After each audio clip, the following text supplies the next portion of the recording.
Bismillahirrahmanirrahim.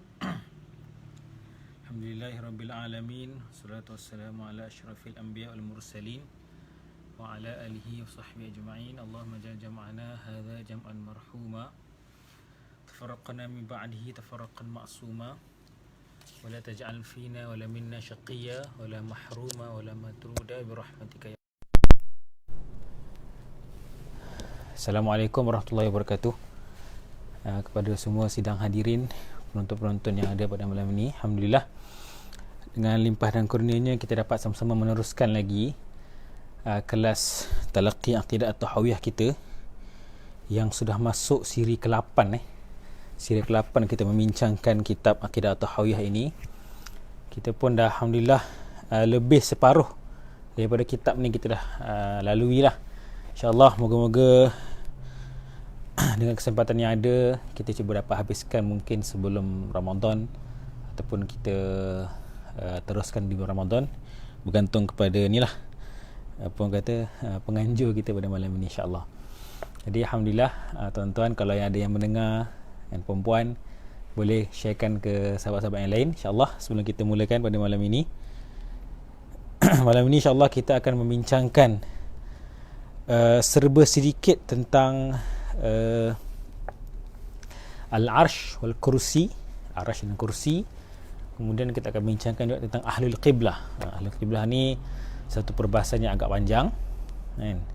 Dia berbahasan tentang takfir dan juga iman iman dan kufur, dan hujung kita akan bincang tentang takfir insya-Allah. Kita tunggu sedikit supaya lebih ramai orang-orang yang hadir daripada malam ini insya-Allah. Walaupun sekarang ni mungkin kuliah di atas talian ni sudah kurang tontonan sebab mungkin sekarang ni dah ramai orang yang sibuk dengan pekerjaan masing-masing, sekolah dan sebagainya. Tapi tak apa, kita teruskan insya-Allah. Minggu lepas kita dah belajar sedikit tentang ilmu Allah SWT, tentang qada qadar, tentang juga lauh dan qalam. Hari ni kita akan teruskan lagi lah serba sedikit tentang ghaibiyat ni. Okay. Bismillahirrahmanirrahim. Qala Imam Tahawi rahimahullah wa nafa'ana bi'ulumihi fid dairain amin.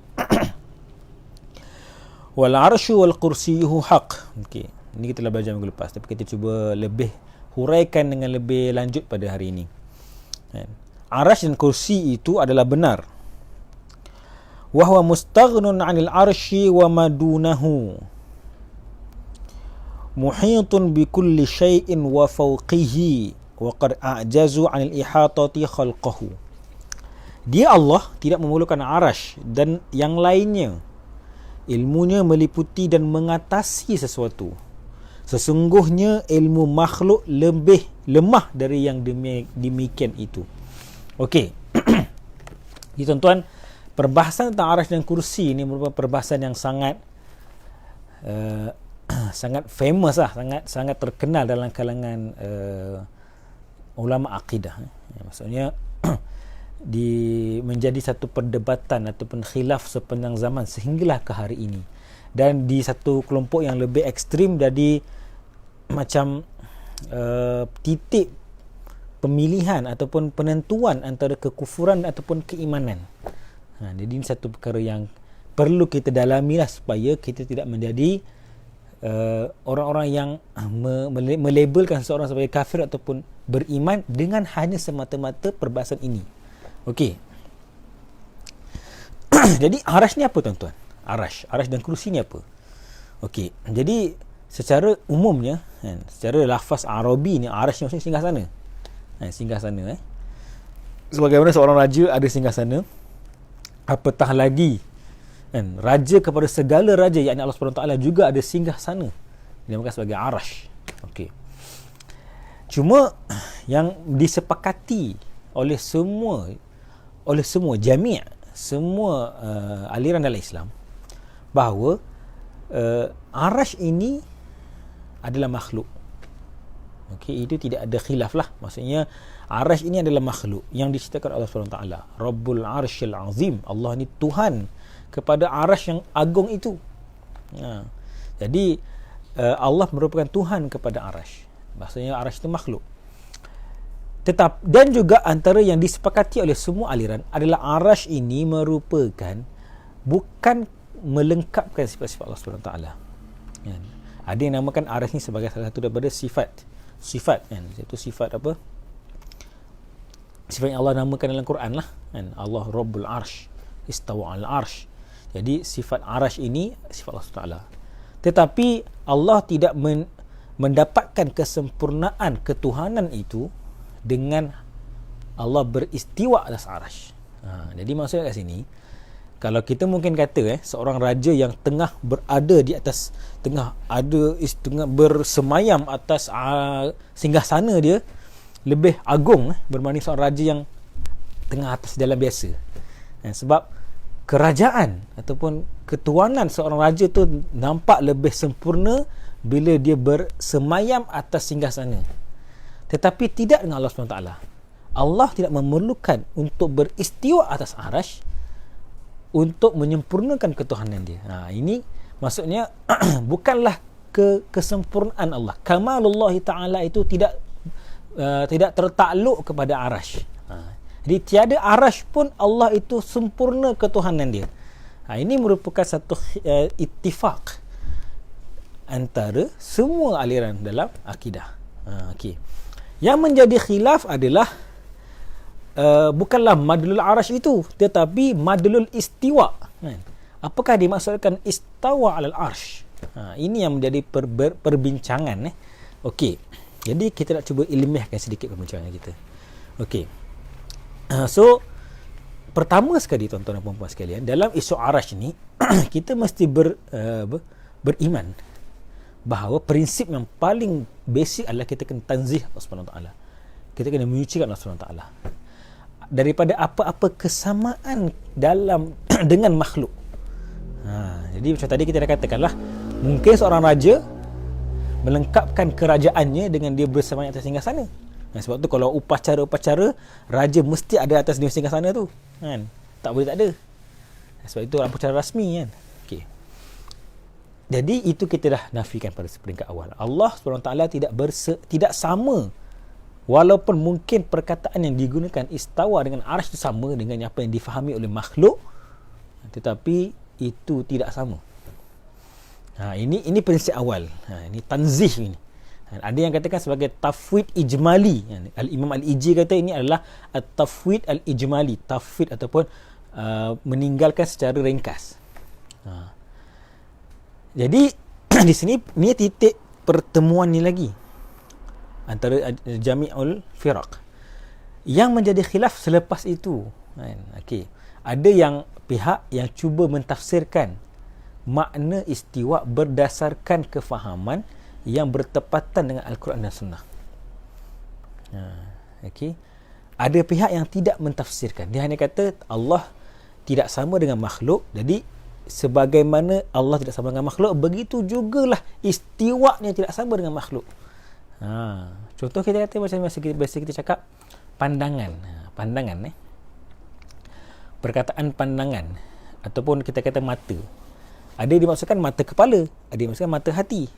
Jadi kita katalah, kalau kita kata mata kepala atau kita kata mata hati, tak cakaplah mana hidung dia. Mata hati, mata kepala atas hidung. Tapi mata hati atas hidung ke? Kita takkanlah. Maksudnya mata yang dimaksudkan dalam mata hati itu tidak sama dengan mata kepala, walaupun perkataan matanya sama. Muka pintu. Mana hidung pintu? Tak ada. Muka pintu tu, muka yang dimaksudkan di sini tidak sama dengan muka yang kita maksudkan kat sini muka. Jadi itu kefahaman basic. Cuma ada yang cuba mentafsirkan pula. Adakah salah mentafsirkan ini? Jadi kita masuk pula satu perbincangan lain, itu perbincangan takwil. Adakah takwil ini dibolehkan atau tidak dibolehkan? Jadi secara mudah takwil boleh, secara mutlaknya boleh takwil ini. Sebab takwil ini jika ada satu perkataan, takwil mesti mentafsirkan dengan sesuatu yang lebih sesuai dengan majaz. Sebab bila ada satu penisbahan yang ada menyebabkan ada berlakunya mani' ni larangan, tak boleh. Contoh saya kata haiwan bercakap. Haiwan bercakap, mustahil penisbahan dengan cakap dengan haiwan. Maksudnya haiwan boleh bercakap. Kan? Haiwan biasa boleh, singa boleh mengaum, mana boleh bercakap. Jadi bila kita kata haiwan tu bercakap, maksudnya perkataan tu bermasalah. Misalnya sama ada haiwan tu masalah atau cakap tu masalah. Jadi kita kena panggil mentakwil kan. Jadi haiwan tu dimasukkan haiwan tu sebagai haiwan manusia. Manusia ni spesies haiwan. Sebagai contoh. Jadi maksudnya berlaku di situ mani' untuk kita meletakkan kalam itu atau kata-kata itu atas hakikat dia. Jadi kita kena takwil dengan majaz. Kita kena pergi kepada majaz.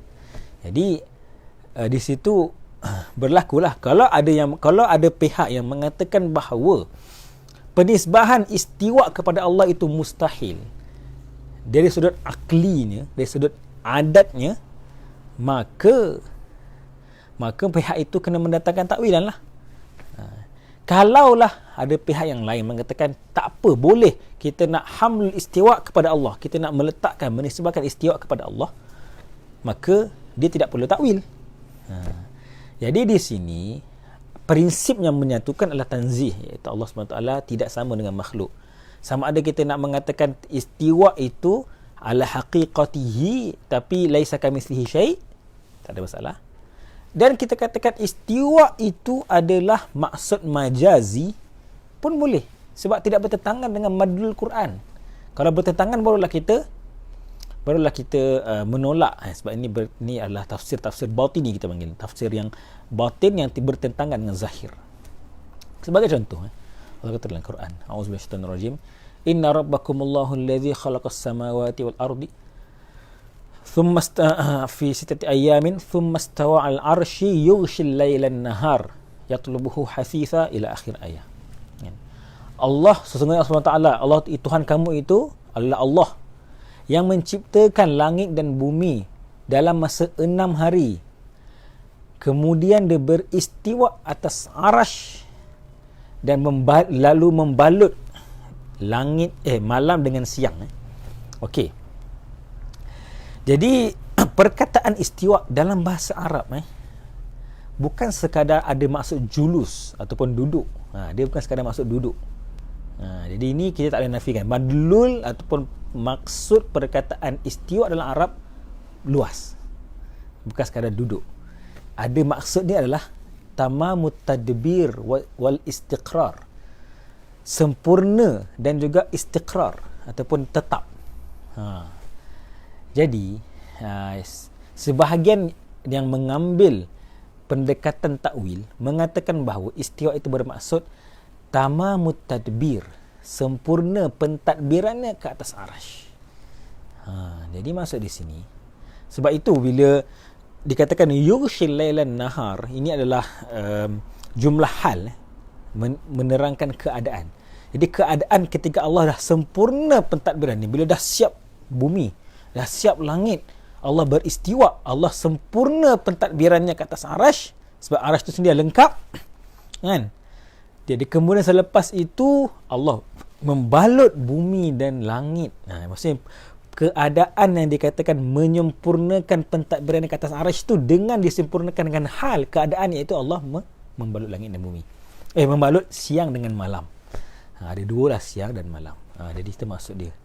Ini sebahagian yang kata takwil. Jadi istiwa di sini dia katakan sebagai tammut tadbir, sempurna ataupun sudah istiqrar, stabil. Sebagai contoh, kalau kita kata orang tu dia naik kuda tapi naik kuda ni dia baru naik kuda, maksudnya dia baru tengah letak kaki, letak punggung atas pelana tu kan. Jadi kita kata dia jalisun alal hisan, dia duduk atas kuda. Tapi lepas dia dah stabil, lepas dia dah lama, dia dah okey, dia dah selesa dah, kita baru kata istawa. Di sini maksud dia dah tamamul julus atas hisan. Jadi Allah selepas dah siap langit dan bumi, lepas 6 hari Allah sempurna pentadbirannya kepada arash. Sebab arash itu sendiri ada yang kata maksud dia adalah kesemua langit dan bumi. Sebab arash ni dimaksudkan sebagai, ada yang dimaksudkan sebagai selain daripada Allah. Ghairullah, ghairul khaliq, makhluk tu ghairul khaliq. Jadi termasuklah dalam arash itu langit dan bumi. Jadi bila langit dan dah siap, bumi dah siap, maka barulah sempurna pentadbirannya atas arash. Jadi dikatakan alaqah antara istiwa dengan arash ni alaqatul tadbir, bukan alaqatul julus. Apa hubungan tadbir, pentadbiran, bukan hubungan duduk. Nah, ini yang mengambil pendekatan takwil lah. Jadi tuan-tuan, yang paling penting adalah kita memahami bahawa kesempurnaan Allah tidak bergantung kepada arash. Arash itu adalah makhluk, dan juga yang paling penting Allah tidak sama dengan makhluk. Dan itu yang paling penting lah. Jadi kalau kita kata duduk macam manusia duduk, na'udzubillah min zalik, maka itu adalah perkara yang salah dan boleh kepada kufur. Okey, itu arash, panjang arash. Okey, kursi. Okey, apa maksud kursi lah tuan-tuan dan puan-puan? Kursi ni, adakah maksud dia kursi yang saya duduk atas kursi ni kan? Kursi baru beli ni. Okey, adakah kursi dia maksudkan tu kursi kan? Maq'adul julus, tempat duduk ataupun bagaimana? Jadi begitu juga ini terbuka kepada perbahasan. Okay. Jadi Imam At-Tabari membawakan dalam tafsir ni membawakan pandangan bahawa Ibnu Abbas mengatakan kursi yang dimaksudkan adalah kursi al-ilm. Dia adalah kinayah kepada ilm. Dia adalah kinayah kepada ilm. Sama juga ni adalah satu takwil, sebab Ibnu Abbas maksudnya nak mengatakan Allah itu ada memerlukan kursi untuk duduk, maka itu adalah merupai makhluk. Pada pendapat mereka yang mengambil perkataan mengambil kursi itu sebagai satu bentuk majaz lah. Kalau yang kata hakikah tetapi dalam keadaan menafikan kesamaan antara Allah makhluk, maka tak ada masalah. Tapi kalau mengambil kata hakik, yang ni adalah benda yang membawa makna tashbih, maka dia kena takwil. Jadi takwilnya di sini kursi itu adalah ilmu. Sebab itu dikatakan dalam soal ayat kursi kita panggil wasi'a kursiyuhus samawati wal ard. Maka meliputilah, luaslah kursinya, bukan kursi itu tetapi ilmu Allah kepada langit dan bumi. Okey. Sebab tu Allah kata wahwal aliyul azim, maka dia tinggi dan juga dia maha agung. Okey, jadi pendapat saya adalah apabila dalam pentas ideologi pada hari ini, kita berhadapan dengan pelbagai serangan-serangan daripada kelompok luar dan juga dalam Islam sendiri. Jadi mereka suka membawakan syubhat-syubhat ataupun was-was kepada pemikiran ataupun akidah kita. Jadi pendekatan yang dibawa oleh beberapa kelompok seperti Asy'ariyah dan Maturidiyah ini, kadang-kadang metod mereka tu lebih sesuai untuk digunakan bila berdebat dengan mereka yang di luar kelompok Muslim ini ataupun mereka yang berfikiran sebegini. Sebab dia lebih kata menjawab persoalan semasa lah. Adapun tidak kita katakan bahawa itulah yang paling tepat, melainkan jika kita meletakkan Quran dan Sunnah sebagai panduan utama lah. Kita jangan menafikan bahawa yang tidak takwil ataupun yang tafwid ini juga tidak salah. Mereka ada perspektif mereka sendiri. Sebagai seorang pengkaji kita kena berlaku adil lah. Okey, maksudnya di sisi Imam Al-Asy'ari pun muncul ketika mana berhadapan dengan golongan Mu'tazilah, berhadapan dengan golongan Syiah, Murji'ah dan sebagainya, maka memerlukan kepada satu metodologi yang betul-betul mapan yang boleh menjawab persoalan-persoalan sebegini. Okey, panjang kita bincang tentang arash kursi ni, 20 minit. Okey, jadi Allah tidak memerlukan kepada arash. Allah tidak mustaghnin anhu. Okey.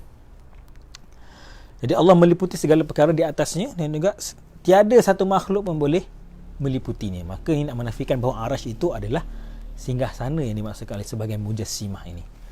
Okey. Kemudian wa naqulu innallaha ittakhadha Ibrahim khalila wa kallamallahu Musa taklima imanan wa tasdiqan wa taslima. Kami mengatakan dengan penuh keyakinan dan penyerahan bahawa sesungguhnya Allah menjadikan Nabi Ibrahim alaihissalam sebagai kekasihnya dan Allah berkata-kata dengan Musa alaihissalam. Okey. Jadi di sini sebab mengetahui ceritakan tentang ghaib, Allah ceritakan sikit tentang kenabian. Dia kata tentang Nabi Ibrahim alaihissalam. Allah telah mengambil Nabi Ibrahim sebagai khalil, sebagai kekasihnya. Okey, tuan-tuan dan puan-puan sekalian. Antara gelaran Nabi Ibrahim adalah Khalilur Rahman atau Khalilullah Ta'ala. Nabi Ibrahim adalah kekasih Allah SWT. Ini sabit dengan Quran dan hadis. Wattakhazallahu Ibrahima Khalila. Allah mengambil Nabi Ibrahim sebagai khalilnya ataupun kekasihnya. Kenapa panjang perbincangannya? Saya ada buat satu kelas kisah-kisah dalam Quran di Seremban ni. Saya ada buat rakaman di Facebook saya, Ahmad Ismat. Mungkin kalau tuan-tuan kalau berminat boleh tengok. Sekarang ni masih lagi tengah berlangsung kisah Nabi Ibrahim ni. Kita boleh tahu kenapa Nabi Ibrahim ni dikatakan sebagai kekasih Allah jika kita tahu dia punya sejarah hidup yang panjang tu. Bagaimana sebenarnya dia telah menyerahkan keluarganya, anak yang baru lahir, isterinya semata-mata kerana Allah SWT. Jadi di sini Imam Al-Babarti mengatakan bahawa kenapa tiba-tiba Imam Tahawi ceritakan tentang kenabian ni, tentang nabi-nabi ni. Sebabkan bahawa memberi petunjuk bahawa bahawa Nabi Ibrahim yang diagungkan oleh golongan Nasrani adalah kekasih Allah. Sepatutnya secara logiknya kekasih ni mesti jinsun wahid, satu jenis yang sama. Maksudnya contohnya mestilah manusia suka manusia kan. Kalau manusia suka haiwan ni macam manusia cintakan haiwan ni macam lari daripada akal lah. Tetapi di sini nak katakan bahawa tidak mustahil perkara itu. Allah mencintai walaupun Allah bukan daripada kalangan ketuhanan. Ini nak mengatakan bahawa Nabi Isa tu, Allah kata Nabi Isa sebagai anaknya itu, rohnya itu, tidak semestinya Nabi Isa itu adalah Tuhan juga. Tak boleh berlaku benda tu. Okey, wa kallamallahu Musa taklima, Nabi Musa pun bercakap dengan Allah Taala secara taklim.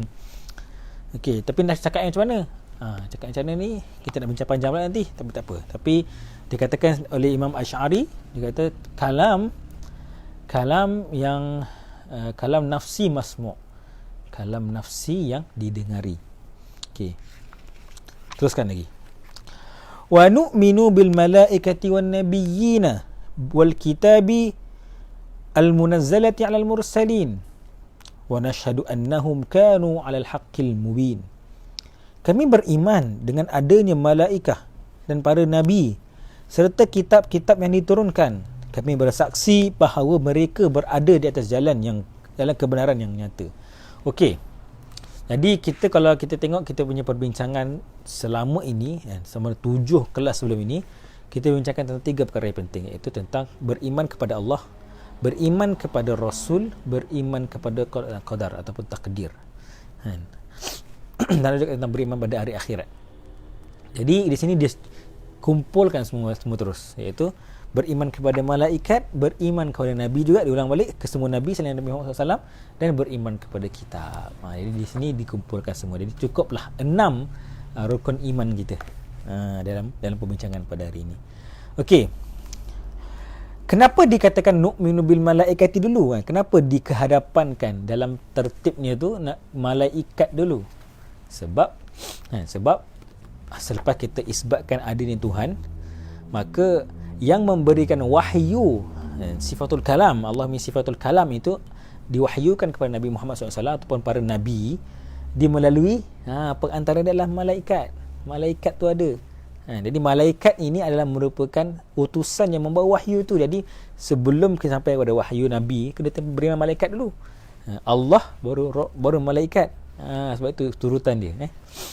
Jadi malaikat ni kita tahulah makhluk diciptakan daripada cahaya, dan ada tugasan-tugasan yang telah diberikan Allah kepada mereka untuk mentadbir dunia ni lah, memberikan rezeki, menurunkan hujan, menarik nyawa, menulis kebaikan dan keburukan dan sebagainya. Malaikat tu perempuan ke lelaki? Malaikat tidak berjantina, yang cuba digambarkan oleh pelbagai teks-teks agama lain bahawa malaikat tu perempuan, tetapi mereka tidak berjantina lah. Bahkan kalau ada malaikat yang turun ketika mana Jibril ketika turun nak berikan wahyu kepada Nabi Muhammad SAW, jika dia berupa bentuk manusia, dia akan berwajah seperti seorang sahabat nama Dihyah Al-Kalbi, seorang sahabat yang sangat handsome lah. Okey, wan nabiyyin, dan para nabi lah. Jadi bila kita beriman adanya malaikat ni bawa wahyu kepada para nabi. Dan para nabi ni ada sebahagian yang diberikan sebagai kitab-kitab ataupun suhuf-suhuf, lembaran-lembaran, dan juga kitab-kitab. Jadi kitab yang kita kena percaya ada 4 kan. Zabur, Taurat, Injil dan Al-Quran. Jadi Seperti percaya malaikat, percaya nabi, percayalah adanya kitab-kitab itu. Okey, kemudian wa nusammi ahla qiblatina muslimina mu'minin madamu bima jaa bihi an-nabiy sallallahu alaihi wasallam mu'tarifin walahu bikulli ma qalahu wa akhbarahu musaddiqin. Okey, ini perbincangan tentang ahli kiblat kita ambil masa sikit. Dan kami menamakan ahlul qiblah. Ini istilah penting dalam perbincangan akidah. Ahlul qiblah. Kami menamakan ahlul qiblah sebagai muslimin, dan orang yang Islam, mukminin yang beriman, selama mana mereka mengiktiraf dan membenarkan apa yang dibawa dan dikhabarkan oleh Muhammad sallallahu alaihi wasallam. Jadi di sini Jadi walaupun kadang-kadang kita lihat ada kelompok-kelompok yang membawa pemikiran-pemikiran yang kita kata macam peliklah pemikiran dia ni, kan? Pelik pemikiran dia ni. Tak macam yang standard, kan? Jadi kita kena ada satu titik pertengahan. Adakah mereka ni masih lagi Islam atau tidak? Supaya kita tak jatuh kepada kelompok yang mengkafirkan orang yang ahlul qiblah, mereka yang masih dalam kiblat yang sama kita, iaitu orang Muslim. Itu. Jadi di sini sebab takut kita mengkafirkan yang tak sepatutnya. Sebab hukum mengkafirkan seseorang ni sangat bahaya. Okey. Jadi di sini Imam Tahawi berikan kita satu panduan. Selagi mana mereka mengiktiraf apa yang dibawa Nabi SAW, apa yang dikatakan sebagai benar, maka di situ kita katakan mereka sebagai Muslim mukmin ahlul qiblah. Jadi atas dasar ini kenapa dikatakan oleh sebahagian, bukan bahagian hampir kesemualah, sebagai contoh Mu'tazilah, zaman dulu mungkin Mu'tazilah, sekarang mungkin kita boleh sandarkan kepada liberalism, Islam liberal, Wallahu alam, tapi mungkin boleh. Walaupun pemikiran mereka agak janggal dan juga tidak bertepatan dengan mainstream, kita panggil syaz, tapi mereka tidak boleh dikatakan sebagai kafir sebab mereka masuk ahlul qiblah. Selagi mana? Jadi kita kena lihat secara individu lah. Bukan kata Islam liberal tu bagus, tetapi kita kena lihat secara individu. Orang kata Islam liberal, contohnya sekian orang ni, betul ke dia ni? Kalau kita dah teliti, okey betul. Tapi pemikiran itu bertentangan Islam boleh? Pemikiran. Ni kita cakap tentang individu. Kita bukan cakap tentang pemikiran, cakap tentang individu. Kita kata pemikiran ini sekian. Contoh Syiah. Syiah ni pemikirannya banyak sangat bertentangan dengan Islam. Kita boleh katakan Syiah ni boleh pemikirannya kufur, boleh. Jika betul. Jika contohnya imamah sendiri dah mengatakan satu rukun mereka itu imamah tu sendiri sudah sangat bertentangan dengan agama kita. Tapi adakah setiap individu Syiah itu macam itu? Jadi itu perlu kepada penghalusan atau perlu kepada penelitian. Jadi kita tidak boleh mengatakan bahawa individu yang menganut Syiah itu kufur. Kita kena tengok secara detail. Kalau betul-betul dia memegang perkara-perkara ini dengan kesedarannya, maka di situ baru kita boleh menghukum dia. Tetapi pemikiran tidak ada masalah. Okey, jika kita atas kebenaran yang betul lah. Okey, itu ahlul qiblah. Wala nakhudu fillahi wala numari fi dinillah. Dan kami tidak memperdalam selidikan pada zat dan sifat Allah. Dan kami tidak membantah akan agama Allah. Okey.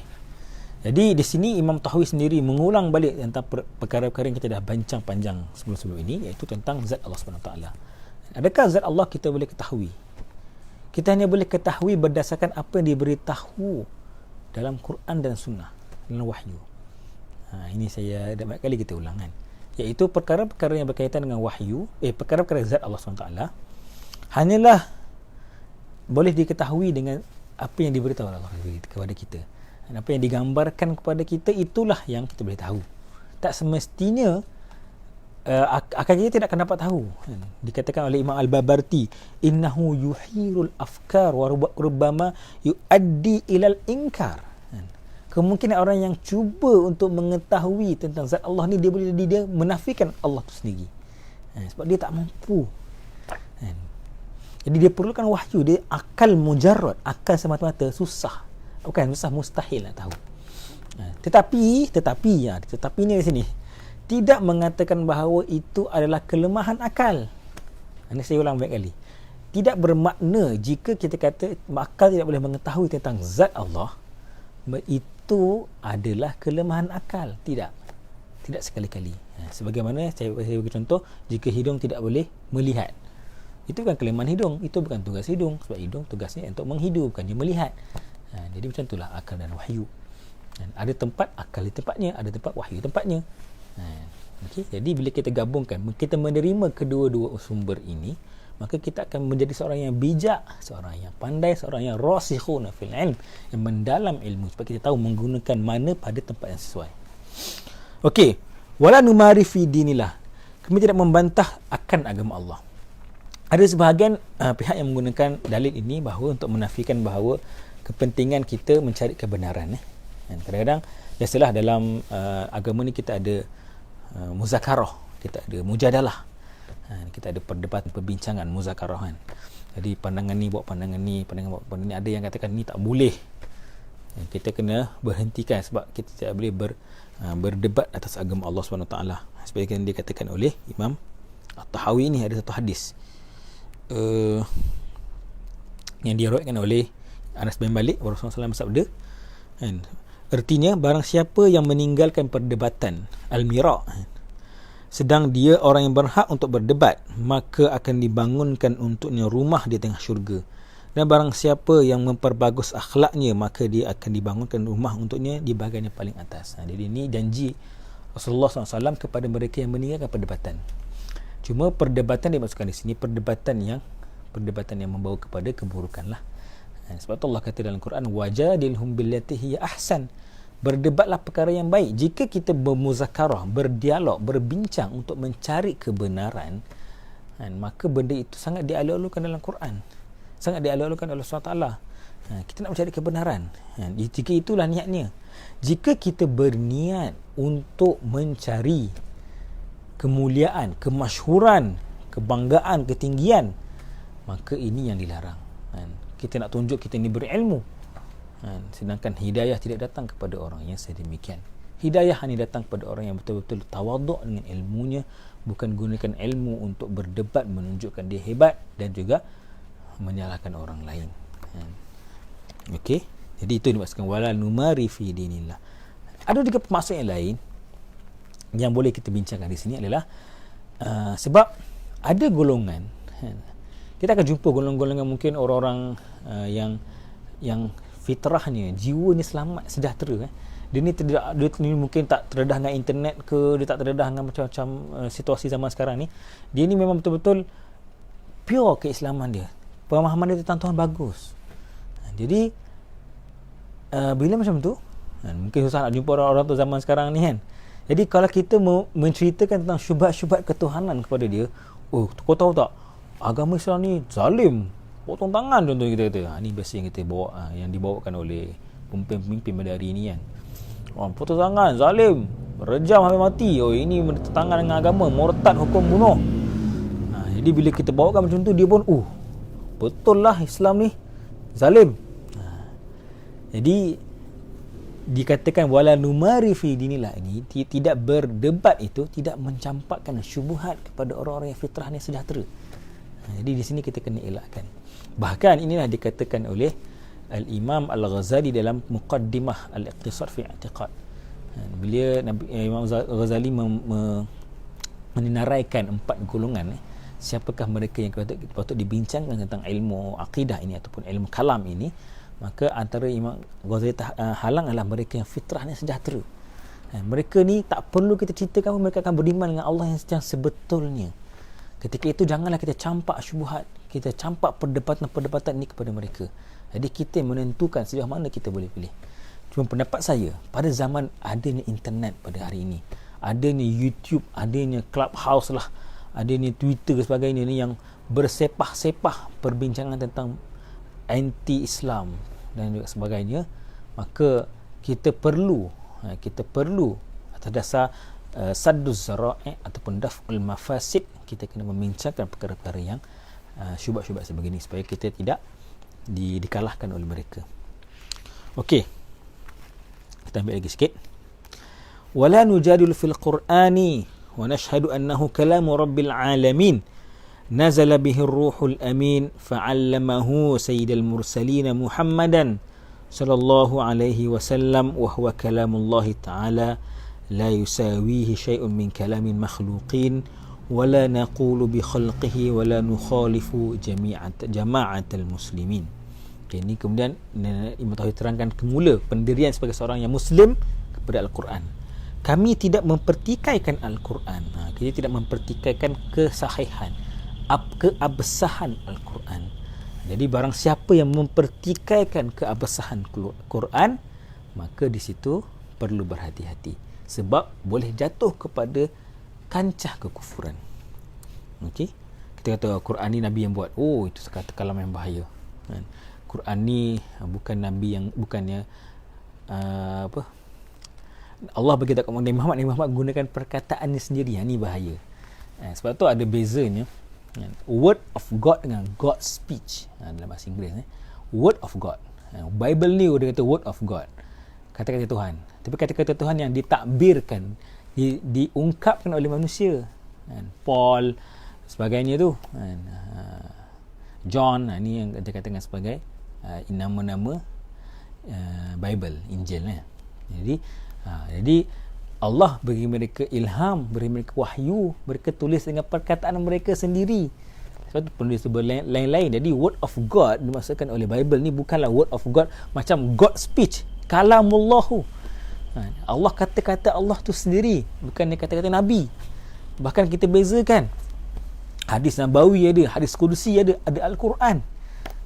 Jadi peringkat-peringkat ni menunjukkan bahawa kita tidak sama dengan aliran dalam barat, dalam Kristian terutamanya. Jadi kita katakan Allah, Quran kalamullah. Tidak berjidal tentang perkara ini. Kalau siapa yang berjidal, dia menafikan Quran tu kalamullah, maka boleh jatuh kepada kelompok kekufuran. Okey. Nazala bihi ruhul amin, diturunkan melalui malaikat Jibril. Ruhul amin maksud malaikat Jibril. Wa 'allamahu sayyidul mursalin, Jibril mengajarkannya kepada penghulu sekalian Rasul Nabi Muhammad SAW. Jadi sini digunakan perkataan fa'allamahu Jibril, Nabi Jibril mengajarkannya. Jadi ini menafikan beberapa kelompok yang mengatakan bahawa Al-Quran ini merupakan idea Nabi. Bila dikatakan Nabi ini genius, Nabi ini orang yang abqari, genius, seolah-olah Quran tu daripada idea sendiri. Dia fikir-fikir kat gua, dapat idea, tulis. Tidak. Jadi bila kata allamahu, Jibril mengajarkannya, maka bukan daripada Nabi sendiri, tetapi daripada sumber luar, yakni Jibril yang bawa daripada Allah SWT. Okey. Al-Quran tidak sama dengan kalam makhluk. Okay, ini jelaslah. Dan bukan juga sebagai makhluk, yang seperti dikatakan oleh Mu'tazilah. Dalam hal ini kami tidak menyalahi pendapat yang telah diputuskan oleh majoriti orang Islam. Okey. Jadi dikata di sini tidak bertepatan dengan majoriti. Maksudnya di Islam kita ada ijma'. Ijma' ni merupakan kesepakatan umat mujtahidin. Kita ada satu istilah namanya talaqqat al-ummatu bil qabul. Umat telah menerima perkara ini. Jadi ini dikatakan sebagai majoriti. Jadi sesiapa yang bercanggah dengan majoriti ini, maka dia bercanggah dengan Ahlus Sunnah wal Jamaah, ataupun bercanggah di Syaz, bercanggah dengan orang lebih siqah daripada mereka. Okey, kita ambil lagi sedikit sebelum kita habiskan. La nukaffiru ahadan min ahli qiblati bi dhanbin ma lam yastahillahu wa la naqul la yadur ma'al imani dhanbun liman amilahu. Okey. Kami tidak mengkafirkan sesiapa pun daripada ahlul qiblah yang melakukan dosa selagi mana mereka tidak menghalalkannya. Namun kami tidak mengatakan bahawa iman tidak terjejas bagi orang yang melakukan dosa. Di sini Imam Tahawi sedang mengkritik dua golongan. Yang pertama golongan Al-Khawarij, yang kedua golongan Al-Murji'ah. Yang mana golongan Khawarij yang pertama, dia mengkafirkan orang yang melakukan dosa. Contoh seorang tu tak solat ni mungkin agak okey. Orang tu dia berzina atau minum arak, dosa besar pula tu. Jadi adakah dia kafir? Tidak kafir. Sebab di sini dia kafir jika dia menghalalkan perbuatan itu. Tetapi jika dia tahu benda itu dosa, tapi dia buat. Jadi kita kata dia berdosa, dia huwa asi ataupun huwa fasik, tapi bukan kafir. Tetapi Khawarij mengatakan itu kafir. Membuat dosa besar ataupun kecil boleh jatuh kafir, dan memang kafir berdasarkan pendapat mereka. Tetapi dalam masa yang sama kita kata juga, dengan dosa itu iman yang terjejas. Iman yang masih ada tetapi terjejas. Ini satu kritikan pula kepada golongan mana Murji'ah. Murji'ah ini mengatakan iman tu adalah pada sebutan atau pada ikrar. Maksudnya, kalau kita punya perbuatan, dia ni macam dah tak ada beza lah dia ni dengan orang Islam, orang kafir. Tak ada beza lah. Tak ada beza langsung lah perbuatannya. Tak solat ni, minum arak ni macam, kau ni Islam ke tak? Tapi dia kata, kau tanya kau Islam ke? Islam. Tapi rambut dah macam ni, tak pakai tudung. Lepas tu hubungan bebas sebagainya. Mana Islam kau? Amal tak nampak. Jadi kita kata iman dia bermasalah. Kita tak kata macam Murji'ah kata, yang penting dia beriman sebab dia kata dia beriman. Betul, tetapi menafikan permasalahan iman itu pun salah. Sebab amal anggota kita merupakan dalil ataupun petunjuk kepada keimanan dalam hati itu. Jadi kalaulah amalan dia tidak membuktikan keimanan dia sebenar, maka iman dia bermasalah. Ini tidak dinafikan. Sebab tu Imam Tahawi mengkritik kedua-dua golongan ni, Murji'ah dan Khawarij dalam ayat ini. Okey, jadi itu sahaja untuk malam ini perbincangan kita. InsyaAllah kita minggu depan kita akan bincang lebih detail lah tentang Murji'ah dan Khawarij ni, insyaAllah. Jadi sebelum kita tutup, mungkin jika ada soalan ataupun apa-apa permasalahan yang mungkin kita boleh bincangkan daripada tuan-tuan dan puan-puan yang hadir pada malam ini. Ini alhamdulillah kita bincang tentang Arash dan kursi, Nabi Ibrahim, Nabi Musa, Nabi, malaikat dan kitab dan ahlul qiblah. InsyaAllah minggu depan kita akan teruskan lagi dengan ahlul qiblah ini, insyaAllah, dan juga iman dan kufur, insyaAllah. Jadi jika tiada soalan, masa menunjukkan 55 malam, InsyaAllah segala yang baik dan soalan yang buruk datang daripada diri saya sendiri. Saya minta sangat kepada semua yang mendengar ataupun mungkin mendengar selepas ini bukan live, untuk sharekan dan juga sebarkan rakaman kepada kawan-kawan yang lain untuk kita dapatkan manfaat yang lebih. Dan insyaAllah janji kita Rabu dan 9 malam setiap minggu di FB Muiz. Assalamualaikum warahmatullahi wabarakatuh.